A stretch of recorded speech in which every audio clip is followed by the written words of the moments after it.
And so actually, I've been in spaces I know my privilege, like the schools that I went to, the places that I've grown up in have given me the ability to articulate that.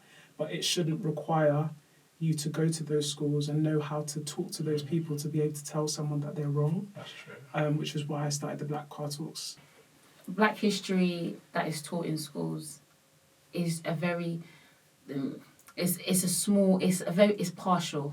It doesn't show everything. And I think the purpose, in my opinion, is to continue to perpetuate the perception of Black people.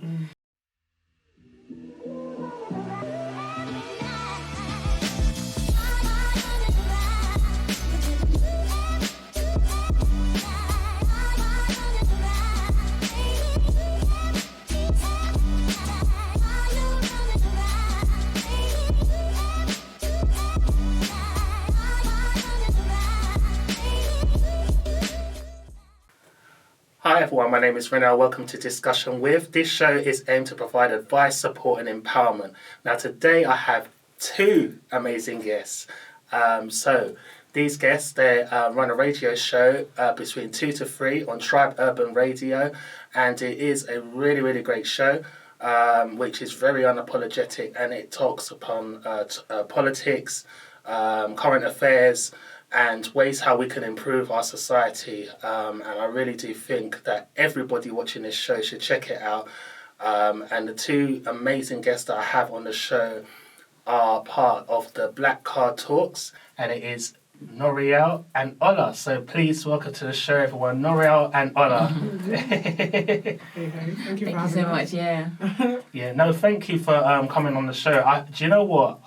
When I came on the show, it was a really, really good experience. I think we touched on like what we do at the Youth Hub and stuff like that.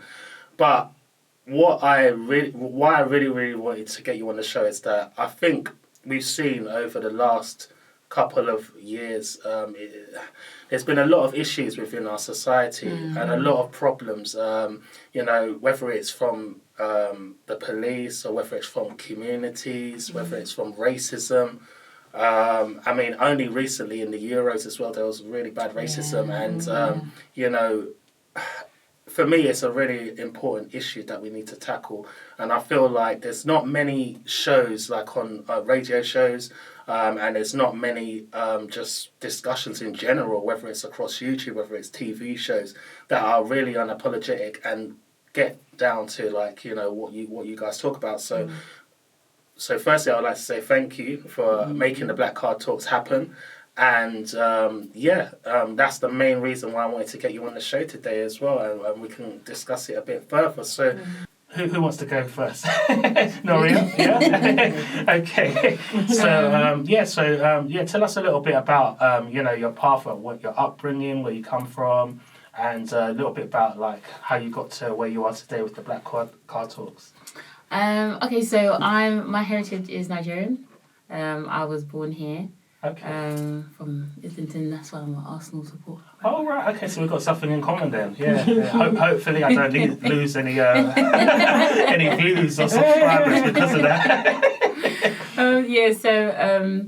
I was born there. I grew up in East London, Bethnal Green, and then moved to Essex when I was about 16 in school. So I've had a lot of changes in terms of So in primary school, it was predominantly Asian. So I was one of 3 Black children in that primary school. I went to a girls' school which was predominantly Black and Asian and white, right. more towards Black, and then went to a college that was predominantly white. So that was a culture shock for me. The area that I moved to was a culture shock because they weren't used to having anyone of different ethnicities in that area. So there was, I'd say, some racial motivated activities against me and my family. I went to, college, went to uni, and kind of started my career in, I want to say accounting, but I moved out of accounting very quickly and then went into marketing and business development. So that's what I do, my 9 to 5 up until now. Outside of that, I sing and songwrite, and recently in the last 4 years I've started doing voiceovers. And the plan is to kind of keep pushing the voiceovers and then move into doing that full time. Hopefully you hear my voice on like a feature animation film, and just kind of just push my way into that area or industry itself. So I guess I covered. Okay, and then I do the Black Card Talks with Ola, which we started about. It's over a year now, and it was Ola's idea of how she just wanted to have a place where we could talk about the issues that are happening, and just be, like in a sense, be critical and really analyze these issues and say why are they wrong. So it's an outlet for us and our community, but then also a way for others outside of that community to understand why things are wrong and what they could do to be better. So it's also a place to learn as well. So I guess I'll hand over to Ola. Yeah, no, that's brilliant. Do you know what? I think, that's really good. And one thing that you touched on that I wanted to just highlight as well is that, you're working, but you're still doing other things outside of work, like with the songwriting and with the Black Card Talks as well. Yeah. And I feel like it's really important for the youth as well to kind of understand that sometimes you have to kind of go the extra mile. If you want to get to certain places in life, and sometimes people feel like they just need to get to that right job, and they sit and they wait, and sometimes it will never happen unless you start going out of the box and doing other things. So I think that was really important that you touched on that. Yeah, I've definitely been hustling since I was at college. Just doing. I used to create T-shirts. Oh, is it? I used to do printed T-shirts. I'd actually hand print them and I'll sell them to people at college for like £5 or something. So yeah, definitely have to hustle until you just get where you need to be. Yeah. Brilliant. No, I love that. Yeah, thank you. Ethic. Thanks. Yeah. So Ola, tell us a little bit about yourself as well. So I guess similar to Nora, but I guess different at the same time. So yes, I'm Ola, Nigerian background. I was actually born there. There. I moved to England when I was like 8, and I think like one thing that makes that a little bit different is that my mum was born here, so I'm actually generation 0. Okay. So most people are like first generation of people to be born here, whereas I'm not even born here. So we sort of reset with me because she was born here. And so that's a little bit about me in terms of background. Like I go back to Nigeria quite often, and I guess Nora also touched on like where she like grew up. So I lived. When I first moved here, I lived in Croydon, and my whole surroundings, everyone around me was black. That was all I knew until I was about 11. Or maybe even 10, when I started going to primary school. I moved to Dagenham, and in Dagenham, I was like one of the only black people in my school. I think there was 2 of us, and that was an experience. And obviously it's primary school, so but that everyone always talks about the first time you realised you were black, and it was definitely around then. Either when I first moved, like with something that happened, or in that primary school where it became very apparent that you were different all the time.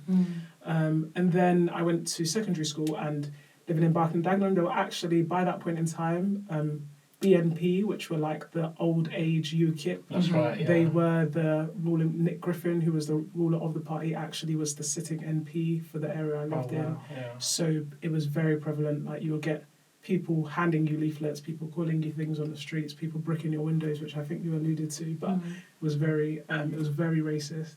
And I lived there when there was barely any black people, and then on top of that, then got told to go to. I wasn't allowed to go to a school in the borough, because the schools weren't very good. So my parents were like, "You're going to go to a school that's far away," and my school was in Ingatestone, which is a village just outside of Chelmsford, which only sees black people who are coming from London. So then I was one of 4 black people in my year.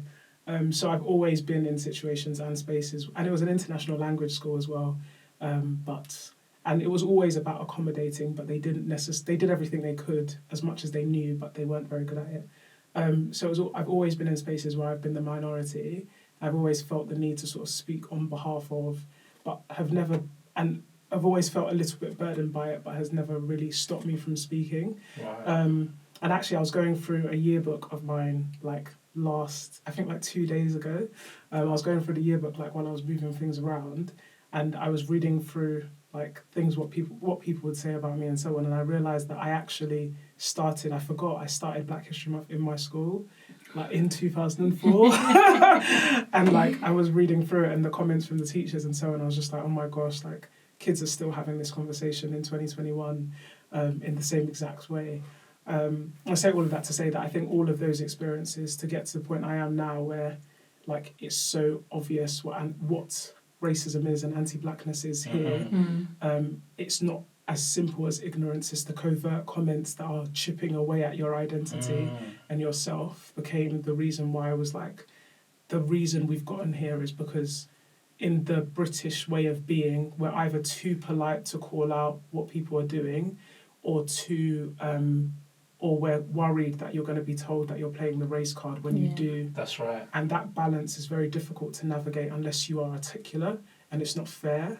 And so actually, I've been in spaces I know my privilege, the schools that I went to, the places that I've grown up in have given me the ability to articulate that, but it shouldn't require you to go to those schools and know how to talk to those people to be able to tell someone that they're wrong. That's true. Which is why I started the Black Car Talks, so we can have open conversations about race, tell people when they're wrong, call out, and give people the tools to do it as well. Do you know what? It's actually quite interesting. There's 2 points I want to pick up from what you was just saying. So with racism, people always say, well, I'm not racist. But I feel that it goes beyond that. You have to be anti-racist. Mm-hmm. So, so for example, if somebody was racist, instead of, and you're the same race as that person, but you've overseen them being racist to another race, you should, instead of just turning a blind eye, kind of stand up to that person and say, no, this is wrong, you shouldn't be doing this because, and even if it was within a workplace, a working environment, report them. Because at the end of the day, I feel like that's a big problem as well. I feel people just turn a blind eye. So there's no point just being not racist. You have to be anti-racist. What do you think about that? So I think I agree with the term that we have to push to be anti-racist, but I think the reason we have to push for it is because people have become passive bystanders in things that are just wrong.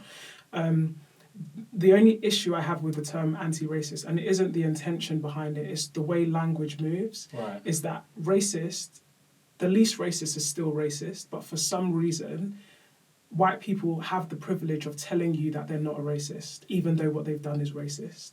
And so what we then do is that we create lots of different words to define how a white person is behaving. Microaggressions, misogynoir, you need to be anti-racist. We're consistently defining for people how to be when the word does it all. And so then you start breaking down fragments of people's behaviour that alludes to racism when it all comes under the term. Wow. So when you then, as much as I respect the want for people to be anti-racist and the intent, what I don't like is that we have to define a word that has a definition. As soon as you've been racist, you're a racist. It's for you to change the game, but the defensiveness, the white fragility behind it, all of those terms that are real words in English dictionary that people don't want to lay hold to is the problem. We consistently have to redefine so some white people can understand. And I feel like in doing that, you consistently end up in situations where you're battling language when the real issue is intent. You shouldn't be passive because there's nowhere else where it's allowed for you to be passive. When it comes to homophobia, if you see it in the workplace, you call it out, you report it. But for some reason with racism, you can be passive until we got to the term of anti-racist, where we defined you had to be active. That's the problem. But I understand the reason for the term. If it pushes us forward, and it has over the last 2 years, I completely agree with it. But sometimes it upsets me that you don't see anywhere else with any ism, any phobia, that you have to break down the definition further than the word we have in the dictionary. And to add to what you said is, when it comes to racism, it feels like white people are able to see it happening and ignore it. but the reason racism exists is because of that exact action. Is that because racism doesn't happen because we're racist amongst each other. Racism happens because they see it amongst their community and they allow it to happen. They they might make jokes or they may even just not saying anything at all still justifies what has happened. Like it gives justification to the person that's carried it out. So really and truly, for racism to be chased into the shadows, as Ola loves, I love saying that term, quoting Ola, is that the work needs to happen amongst themselves. When you hear, your uncle or your mum or a friend or someone in the down the pub say something, that's the point where you say something and say, this is a wrong thing to say and this is why. Yeah. And this is how we're going to progress forward. Yeah. It shouldn't be, I'm not in those spaces where racism happens. So you As have, often. often, you have to do it. Yeah. And I think the other thing that makes the term, and that's exactly it, because if you think about what Laura just said, it's your proximity to it that allows us to call it out. And often our proximity it gets shouted out as they're driving down the street. No one's really going to come into your face and be intentionally racist. Do you know what I mean? And if they do, you need to call the police if they're going to turn up. Or you need to, do you know what I mean? You need to do something. But you're actually in a situation where there's a threat. Whereas in the situations of banter and so on and so forth, that's the easiest place to set precedent. And what happens too often, again, if you compare it to all of the other phobias and or isms, in this household, at the kitchen table and so on and so forth, if your dad makes if we're in a white space right now around the dining table, if your dad makes a comment about someone that is LGBTQ or something like that, it's more likely that the child will point it out. And the reason I think that is because you're more likely to have someone that is of that community than you are a black community. So people don't always feel like they need to stick up for the communities they don't spend time around. And that's how we get to the stage of language like anti-racism, as though we're now in a position where people feel like they need to prove that they are not, when you should have been doing it anyway, even if you didn't have the proximity towards blackness. Just because it shouldn't take, but unfortunately this is the case, you need to be in those communities to be desensitized to the notions of who they are and what they are. And obviously you're much more likely to have a family member that's in the LGBTQ community than you are to have a family member that's black or a friend that's black in certain areas of the country. So people can very easily fight for their rights, but then for some reason ours have continued to be hard. And that's why when you think about terms like anti-blackness, it then feels a little bit like, or anti-racist. It's like we have to give another term to show that what you've done for every other marginalised group in society, you should do for us. Right, okay, yeah. Do you know what, actually, as well? The other point that you mentioned was Black History Month. Now, I had to look, because I was doing a bit of research, and I was quite shocked to discover that when they put Black History Month in the UK, it was actually a way to embed Black history into the curriculum of schools. Now, and once it was embedded, it was not going to be no longer. However, it's still here and it hasn't been embedded into the school curriculum. I mean, which is quite shocking. So, I mean, what do you guys think about when it comes to... Because when I've actually had a look as well, there's a lot of negativity, unfortunately, and they talk about slavery and things like this. I grew up in a very small town in East London. So you've got, I don't know if you guys have heard of Walthamstow, but then there's a very small town near it called Hynes Park, which is next to Chingford. Now, I grew up in a council estate there, which there was quite a lot of black people on my estate, but however, there was many schools around the area. My mum wanted to get me into Hynes Park because it was considered a very good school. However, it was predominantly white. So when they're talking about slavery or talking about, all these, even films like Roots and all these kind of things, being the only black child sometimes in the class, or maybe there might be one or two of us, it's very, you feel kind of degraded, you feel kind of embarrassed. it's not a very nice environment with other people in there, and then you can maybe even hear people laughing Yeah. and stuff like that. And I think to myself like, wow, like, but I've always had that kind of way of thinking that that's how it was, that's how it always was. But then doing a lot more research, finding out that before slavery, there was like kings and queens and parts of Africans that were in Europe, like parts of Spain, North Africa, Morocco, and all other parts of Europe that had rulers and stuff like that, and the Moors and people like that, and that was in fact longer than the 700 years of slavery. They actually ruled from like 700 AD to like the 1500s. So, but that's not talked about in schools, and it's not even really talked about in history at all, really, until I actually digged and do a lot more research. Not just here, but in American places like that, they don't really talk about things like the Moors or other things like that. So I feel like it is about learning, like what you're saying, and I think it's really great what you do. And I mean, what do you think about when it comes to like the school curriculum? What do you guys think? I mean, do you feel like it needs to be addressed more about the history, like the good as well as the bad? Because there's not much of it, is there? It's more the slavery and the negative side of things. I definitely feel that the Black history that is taught in schools is a very it's partial. It doesn't show everything. And I think the purpose, in my opinion, is to continue to perpetuate the perception of Black people. Well, at least that's what it feels like we're less than, we're other, or we've never been great.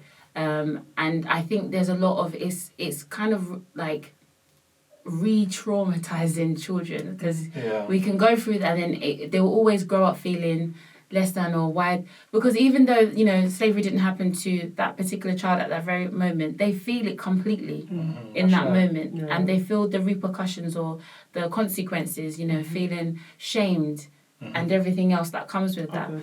So I don't think the problem is not showing the goodness, like acknowledging the greatness, the achievements, and that is where the curriculum fails.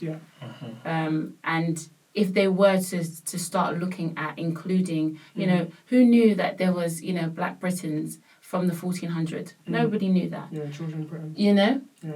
There's so much history that we do not know about, and the fact is, if we knew that history, that would empower us so much, empower young children to do so much better with their dreams, their lives, what they want to do, because now they know it's been done before. That's right. And I think we talk so much about the fact that representation matters, and one of the things we see consistently is that we don't get shown the representation of the positive in the Black community, especially when the mass media is controlled by white people. Now, like people can make it seem as though you're projecting something that it's not real and so on and so forth, but you have to consistently ask those questions, like, so why is this the history that's taught in this month, and what is the purpose? Because the intention of Black History Month, and we were talking about this today, is to celebrate the accomplishments of Black and of Afro-Caribbean people that have contributed to the UK. That's the intention of Black History Month in the UK. So if that is the intention, why are we not hearing the stories of the positives? Why are we reserving that month to talk about slavery and degrade the people in the month of celebration? You have to ask the question why. And now you can then potentially say that maybe the history that you have had to look into, teachers didn't, and so the closest thing that they knew what was about slavery. But then what is the effects, just like you and just like us, of you being the one of none in your history class, in amongst white students hearing that history? What is the trauma? What is it doing? What was the purpose? If you go back to the intention of the month, it makes no sense why we're talking about slavery in Black History Month, because we're not celebrating anything. Actually, I would argue that's white history. You guys should be talking about this all the way through the year. We don't have to reserve it for this month where we should be celebrating to talk about slavery. We should be talking about all the parts of history that have been, for lack of a better word, whitewashed. Why do we not hear about it? Because if we can go back into history to hear about Julius Caesar and all of these other times of reign, we can go as far back as some of the other rulers that we had, and hear those, and that should be, if not only in Black History Month, that should be at least what we talk about in the month. And that's the reason why I find it interesting why people can then perceive that we're too sensitive. It's like, but what is the intention? What is the intention of teaching a black boy in the month where they're supposed to be celebrating their heritage that this was their background? Because it's not as though that story then spins into, but you've come from all of this. Do you know what I mean? It doesn't spin to that. I don't see the positive of that. And it's not to say that history is not important. I just don't think it should be reserved for that month alone. That's history. It's not Black history. And there's too many situations where we didn't know about films like Hidden Figures and people who contributed to society, that the black person was the person who created the traffic light. There's too many situations that we don't know that's what you should teach in that month. I totally agree. And one thing that I would like to say as well is that a lot of the good that is presented to us, especially here in the UK, a lot of the time it's Americans, and it's not. I was actually speaking to my wife about that. My wife is we were both talking about Black History Month, and she made a good point, and she was saying that we, as good as it is with like the Martin Luther Kings and the Malcolm X's and all these great people, but it's like where's the British Black history? And I feel like that is really underrepresented. There's not much, we don't celebrate, and a lot of us don't really know our Black British history, do we? I think that is it's by design. Because that's what I was going to say. There's only two reasons. It's either one, that people didn't know about it. The people who are responsible for teaching didn't know, and therefore didn't share, which means that they were bad teachers. Or two, they didn't want to share. But either way, the intention is always that we never were going to find that information out. Because it's not as though people didn't know, but by design, somehow we're here and we still don't. So irrespective, it was wrong. If you were just to simplify it, whether you meant it or you didn't, at some point in time, incompetence reigned and we're here. And that's why it frustrates me so much when people make it seem like you're over exaggerating. It's not that serious. It's like, well, just ask the very simple questions. Who was in the room when it happened? It wasn't us. And also with that is I think that the British have, however they have managed to do this, make it seem like Black history is just an American thing, and that the British, there's no racism here. We're not. That never happened here. They're not a part of taking those Africans to the different place. They're not part of the slave trade at all. So it makes people in Britain also think, oh, racism isn't a British thing. That's an American thing. Like, because all we ever heard about was Martin Luther King, or Rosa Parks, Malcolm X, and all of those. We never hear of any British people, and I think that is by design to make it seem like it's just an American thing. It doesn't happen in the British. And if we were to know about all of the great people in Britain that have done great works, it would be a different story. And I think and one thing I can't quite put my finger on, and maybe I'm too, irrespective of how I've probably sounded the rest of this show, I think I am quite optimistic. And one thing I can't quite put my finger on is whether or not the nature of how we got to the fact that we do in Britain of race doesn't matter, we don't see race. Because that's a very British thing. That doesn't happen in the rest of the world. That nature of we don't see race is sort of like a polite nod to ignore it, which is a very British way of ridiculing something. And so it's sort of as though you simplify it to the fact that we don't see it. But every stat of how it affects us on a day-to-day showcases that you do. Our stats in how we're treated in hospitals, how we're treated in the education system, every system that should service us, the same way we pay taxes as white people, showcases that they do see race. However, for some reason, the language is always that we don't see race. Which is why the phrase institutional racism became so prevalent and became so clear for people, because it was like, you can't continue to say that when your institutions are clearly benefiting one and not the other. And I think that very polite nature of not seeing race and potentially, this is the optimism, actually not wanting to, is how we got to covert versions of racism rather than the overt that you see in America. Like, we are not in situations where we could be gunned down by the police just for being black and on the road. But we are in situations where we could be perceived to be more of a threat and therefore stopped and searched. So it's now so covert that by this wanting to not see race, we actually do and pretend we don't. And I think it's more dangerous, not in terms of loss of life, but in terms of black mental health. Like, how often do we think when something happens in the workplace, is that... For so long. You're consistently trying to deep it because you can't... Questioning yourself. You can't question it. Yeah. That's how we got to the stage where we're talking about microaggressions. That's how we got to the stage where we were creating all of these other words to define what has always been racism. And I also think, you know, with British, a part of British culture is that they love to hold themselves on the value of being tolerant. And so we thought that if you were tolerant, it was a good thing. But we realised tolerancy isn't good. You're just putting up for it for now. That's like, you know, saying that, you know, if you're of any other, you know, ethnicity, you can't say you're English. You have to use your British because they create the British term so it kind of to accommodate and tolerate all those that weren't English or heritage or Scottish heritage or something like that. So that is why, you know, as Ola has said, you know, this is why there's so much institutionalized racism because they think they cover it under tolerance, but it's not acceptance. It's not exactly, and that is it. Like, it's actually one thing I remember seeing this and thought to myself, this is the reason why the government can behave the way they do. A British value on our website is tolerance. Come up. So tolerance, the ability or willingness to tolerate the existence of opinions or behaviour that one dislikes or disagrees with. And even that definition there is useful because it talks about the end bit in terms of what one disagrees with, but it actually uses the word tolerate within the definition of tolerance, which you should never do. You should never define a word with a word. But I mean, there's also another part here as well. It says underneath, it's got because you know when you Google it comes up with different, similar, and this, and so it's got the capacity to endure continued subjection to something such as a drug or environmental conditions without adverse reaction.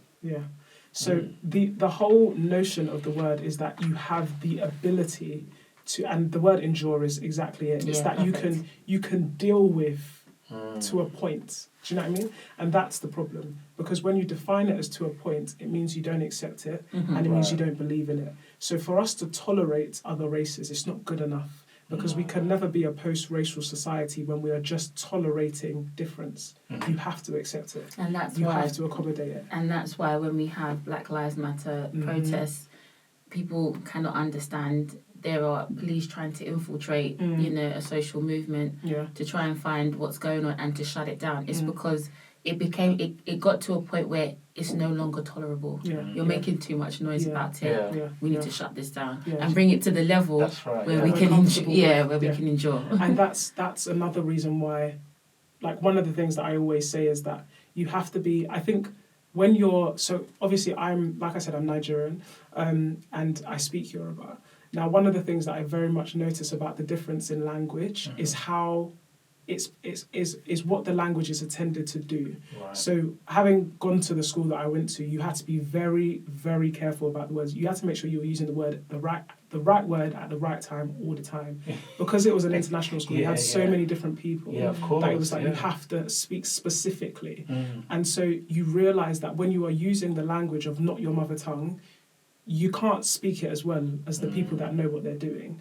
Now, there are a lot of things that happen that I think are down to language that allow us to not realise the intent behind, like, the movement against Black Lives Matter. So one of the things that I always say is that I find it very interesting that rather than using terms like Black Lives Matter, because they say it's a political movement in America, although it's a social movement here, they start saying together against racism. Now, we weren't together against it before we realised Black Lives Matter. Using terms like together against racism is a tolerable word. It's a way that we can tolerate the idea that racism is bad. Right. For you to say Black Lives Matter, I'm calling out whether or not you really think they do. Yeah. Do you know what I mean? And so it then becomes about what is the intent behind the language change. Right. Like, if it's okay for us to have big C conservative and small c, and they mean different things, why can't we have a political version of Black Lives Matter and a social? Do you get what I mean? Yeah. Like, and so if we're not careful, you end up in situations where we move back into passive bystanders. Because everyone could be together against racism, but these are the same people that say they're not racist, and we have to show them that they are. So there is a show on Netflix. I don't know if any of you have seen it. It's called, well, it's actually a series, but the first episode is called Living Black, and it's by Killer Mike, who is a rapper in America. Okay. And what he did was he wanted to go, I think it was a week, living black. Okay. So, and when I mean living black, I mean everything. So that means everything that he consumes. So even if he had to have a shower in the morning and use soap, that had to be black owned. Transport, black owned. So he couldn't use the tube, he couldn't use the bus. It would have to be some kind of transportation that was made by a black person. Food, water, even where he slept at night. If the hotel wasn't black owned, he couldn't sleep there. And he struggled. And this is in America as well. Bearing in mind, there's a lot more Yeah, I would have thought black it'd be people in America. a bit more easier But there. no, it was really, really tough. And he said that, you know, there was a part in the episode where he actually slept in the park bench at night because he said, he couldn't do it because he said it's not black owned. He actually found, I believe it was a black community that was Islamic, and they had their own stores and all of that kind of thing. And they were saying, like, you know, of course there's the negatives with the segregation back in the day, but he said when they had their own, you know, industry, because they weren't allowed to go to like a white doctor, they had to go to a black doctor, they had to go to a black store, they had to go to whatever you bought back in those times. It was all you know, black owned and things like that. So it was like segregation was bad, but then he was saying on the other hand we had our own communities where we had our own black businesses and things like this. But with Killer Mike, he was saying it's actually research that he did. And he was saying that it was incredible. When you actually hear this, you're going to be really, really shocked. So he was saying that in the Asian community, $1. So for every dollar in their community in America, this is, they keep $1 within their own Asian community before it's spent to another race, so a different race. So it could be like, so say if they buy something that's white owned or black owned or anything, they keep their dollar for 28 days before it goes to another community. Now the Jewish and white communities, they keep $1 between 21 to 23 days before it's spent within a non-Jewish or white community. The black community, could you ever guess how long? I actually think it's just a couple of days, like maybe 2 or 3 days. Yeah. I wouldn't be surprised if it was 1. 6 hours. Oh. Yeah. Because think food, travel. Yeah. And when you think about the and this is the version of history that would empower. This is what we should hear in Black history. That's what we need to know. This is what we need to learn. But this is the reason why we consistently have the conversation of who was in the room when it happened, when all the decisions were made to not talk about this. Because if we were talking about this, we wouldn't be in a position where people were so defensive when we raised it. Yeah. And that's the problem, because that's something, like, I think in the UK they've done something very similar to find that out. But the idea that we're still trying to get rid of someone's defensiveness about the fact that the structures that have meant that black people have never succeeded or have not been able to succeed without so much adversity. No one's asking you to be guilty about that. We're just asking us to move forward from it. And when we don't want to acknowledge the past, we can't do that. And I find it very interesting that the only way we acknowledge the past is to talk about slavery rather than everything that came since. Because Nora's point, was also about the fact that Britain massively contributed. Like, if we think about the statue that was pulled down in Bristol, Edward Colston drew the map. That's really deep. He drew the map. He was the one who told Americans how you get them through the places. You get, like, the money that generated and built Bristol was as a result of the American slave trade.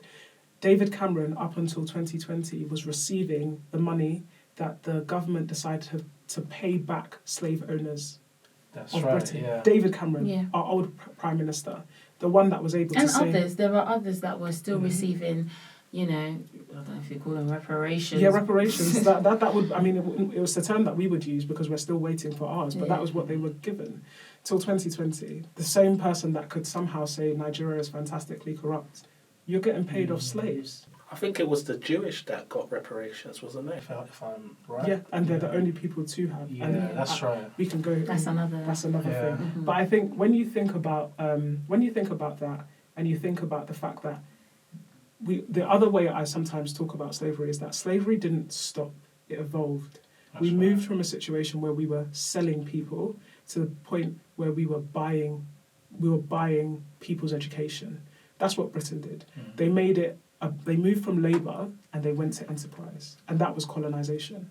They just went into those countries, said that I'm the queen, I own it. They drew it. They gave parts to Germany, parts to France. Decided who they were going to take it away from if they were a bad enough ruler, and then took it back. And in all of that, then sent some of our parents, which are the products of colonialism. Mm-hmm. The main reason that my mum was born here is because her dad was one of the people that was sent here to school so that they could go back to Nigeria and produce electricity. They sold us the dream of enterprise so that they could run our countries. And that didn't stop in the 1800s. That stopped in the 1970s. Like, that is how insidious this journey has been, and we're still there. I feel like we need to be more unapologetic, because at the end of the day, we've seen many other communities like Jewish communities, Asian communities, whether it's like like Indian or Chinese, they have big communities. Like, I mean, me and my wife, we live quite close to Southall as well, which is a predominantly Indian Pakistanis community. And they have it's like the whole area is so many Indian and Pakistani businesses across the whole Broadway, and it stretches all the way down, and then to like near Ealing, and then you've got Hounslow, and you've got other areas outskirts as well, and I think they're thriving in their own areas respectively. So it's like.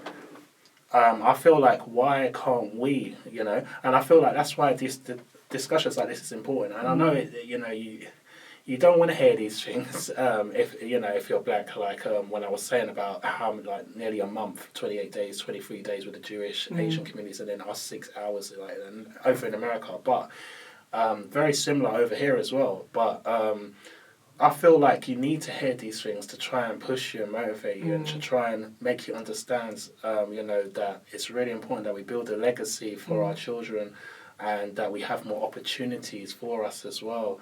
And even so as well, it creates... It's great for everyone because it creates jobs as well for everyone, not just for black people. So in a way, it's good for everyone. But also, I was looking on someone's LinkedIn as well the other day, and they was saying like the percentage was shocking. Like how many black people working in like corporate positions in the city have left their jobs because they felt like they're targeted. Yeah, targeted. They feel like unaccepted. They feel like they don't fit in, and they feel uncomfortable. And that's a real problem as well. Let's talk about the Black Card Talks. Okay. So, I know that you're on Tribe Urban Radio, and it's Sundays 2 to 3. I think we had a little discussion before. I don't know if you don't mind sharing about. I think you're gonna expand to. I mean, we're in talks of it. Yeah. But nothing's set in stone just yet. We're still at from 2 to 3. But there are. We are looking to expand and grow, because we've. from doing this, we've seen how much of an impact it's had. Yeah. I mean, I never thought how impactful it was going to be. But then when we speak to people and how they feel inspired by what we're doing, That's right. and how much they want us to continue, that kind of gives us the drive to keep going. Yeah. And that's what makes us want to grow as a team, so that we can effectively do what we're doing. I think it's brilliant. I really love it. I love your show. I think it's brilliant. I really think that everybody should definitely watch, and I'm going to make sure that I promote it everywhere. Yeah, tune in. Yeah, no, for sure. And send in your opinions, your thoughts. Yeah. We love it, and we always shout you out and talk about them on the show. Yeah. So where do you want to take it? Is there like in years to come, where would you like to see the Black Card Talks? Like what would you say, like what's the benchmark? What are you looking to? Yeah. Like when you say like 5 years time, I don't even think I thought that up until that point. I think it evolves as we go along, and we see what is needed. It evolves, and then we say, okay, we should be doing more of this, and then we see our audience as well. As much as it's black, there's also white. So we need to tailor the information we put out for them as well. That's right. Because they're those that want to learn and hopefully become allies. Anti-racist. That's just as important. That's just as important. But in terms of like, where do we see? I don't know. No, I mean, I completely agree. Like I was gonna say, I think it's hard to put a limit on it because I feel like it's whatever is necessary at the time. It came as a result of it being necessary. And it came as a result of noticing that our lived experience, irrespective of where you're from, whatever type of black you are, there's one story that the world is telling. And that was what needed to change. And that was what we needed to give a voice to. And that's the reason why we don't have the conversation by ourselves. We always say during the conversation, because I can only talk from my story, and we can only talk from what we know. We can draw parallels when we have more, but until we have everyone talking about it, realistically, we'll just continue to perpetuate our narrative. So then, when Laura says, which is exactly what I would have said, that's not what I'm saying, is that it evolves. It's because it should be reactive to what is necessary. And I think the reason it's called the Black Card Talks is like it should be for people who are ready. Like if you're insulted by the name, you haven't deeped that in the UK it is more offensive to be called a racist than the racist acts that you've done already. That is the reason the race card is a term. If you've not deeped that, you're not ready for the content.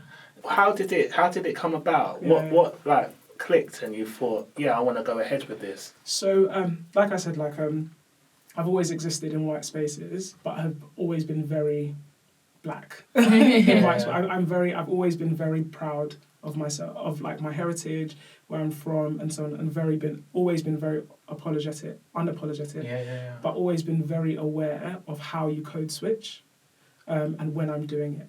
And I think I've always navigated that whole, am I doing this too much? Am I letting go of myself a little bit too much? Like, am I having and I've always been very aware of not doing that too much in those spaces. So actually, it wasn't in 2020 that this started. I actually had written down the idea, sent it to many radio stations beforehand to say that I think we need a show where we talk about this, we navigate this, and so on and so forth, and we create situations where we can talk about this further than just the community.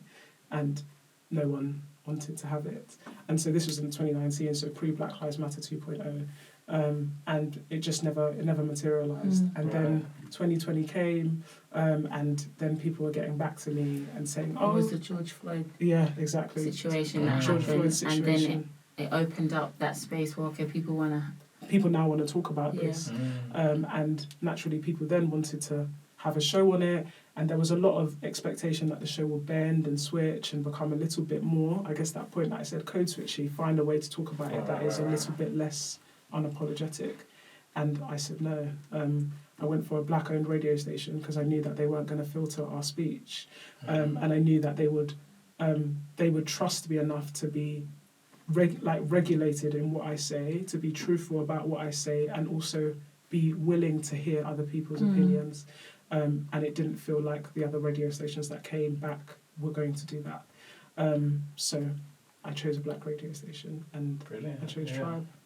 And that's how Brilliant. we're there. Yeah. And then in terms of team and so on, like one of the things when we were building it, Tribe were very much like, this is a great idea, you need people. And I was thinking about balance and tone and where different people come from and different experiences, and thought of Nora. And I was like, yeah, we need to have, like, if we want this to be a conversation, I don't want anyone to feel like, I know what my tone can come across as, I don't want anyone to feel like every time you tune in, it's like the, what's that? Serious. Yeah, it's really serious, and we're here from, like, we're here to Question give time. you, yeah, do you know what I mean? We're here to give you the politics and, like, Yeah. all of the things that maybe people naturally won't engage with. So balance, like, I'm Yeah. very political. Yeah. I think I'm a bit more like banterous. Yeah, That's not a yeah. word, but I made it one. Yeah, yeah. A bit banterous and light-hearted. So I think we found that balance in that. Yeah. That worked. Yeah. And yeah, actually, Norealle, tell me a little bit more about your songwriting as well. I think that would be really good to discuss. Songwriting, okay, so this started probably back in 2011 or 2012. Finished uni, and I could tell my parents, I'm going to do what I want now. I took every box I've you done my expected degree. of you. I could do, so in that, I had a friend who plays keys. She's also a songwriter, and she's a very talented singer as well. And we just got together and said we'll be a duo and we write songs together. So we were going to a lot of studio sessions, writing with artists, writing with producers. We've gone to LA twice, gone to New York as well. We've worked with producers and artists out there as well. Brilliant, yeah. We've even done a music production course in LA to kind of hone our skills and be better and really make music, for the charts, So we did that, and yeah, we've just been doing it since. We've put out a song, a single, I should say. Tell us the song. It's called Go To. I'll put it in the description. And we're working on the EP. Obviously, COVID has really slowed us down in getting that out, but we hope that will come out next year. Brilliant. And I mean, aside from that, we both do like side projects in that area, and just one day we're gonna get a Grammy. That's the aim anyway. But yeah, I think that is how we started, but we're both really musically talented. Yeah. And so, Rachel plays keys, and she plays guitar as well, and she produces, and I sing and then also do voiceover, which kind of came from doing like songwriting and singing. Was noticing the way I could manipulate my voice, and that's how I got into doing voiceovers. So yeah, pretty much that's what I do in that space. Guys, thank you so much for coming on the show. So where can everybody find you? So Ola, I'll start with you, Ola. Primarily, the most important place to follow is the Black Card Talks. But myself, you can follow myself at Ola Aweo on Instagram as well. And I'm on Instagram, Norealle, and that's where you'll find me doing weird skits, animation skits, and some singing on there as well. But you must follow the Black Card Talks and join the conversation every Sunday 2 to 3 p.m. So today we had Norealle and Ola from the Black Card Talks. I think it's been a great discussion. We've touched on some really, really great topics, and some, people may find the topic sensitive, but, at the end of the day, it's about being unapologetic, and the only way that we can break barriers is by having discussions, and that is why I've got them on the discussion with show. So it's really, really important, and I feel like today we can learn a lot from this. So whether you're black, whether you're white, whether you're Chinese, whether you're Indian, whoever you are, watching this show, it's all about learning, it's all about progressing, it's all about being open-minded and finding out, the struggles, or finding out oppression, finding out race, how you might not see racism, but to somebody else it can be considered as racist, and to be able to step up to racists as well, and stand your ground and fight and do the right thing, and we all grow in a society together, because at the end of the day, we all want to live in a society where we find peace, happiness and prosperity, and we can only do that by working with one another, no matter what country you're in, no matter what town you're in. Love thy neighbour is very, very important. And I really, really, that's something that I always believe in, and I've always followed from a young age. And despite, situations where I've had racism against me, I would never change my morals, my codes, and what I believe in. And I love everyone. It doesn't matter who you are. And I feel like that is what needs to be embraced more. The education system we touched on, which is really important, that needs to change. We've touched on, work, everything that an everyday person has to go through in life. And, how we have to build our own opportunities as well as Black people in the UK, because, we're underrepresented. And things like this discussion will help us understand the importance of building a legacy, building, generational wealth for our children, is so important. So, I thank Ola and Norealle for coming on the show, and I really, really hope you enjoyed the discussion with Show, and I'll see you on the next episode. Take care.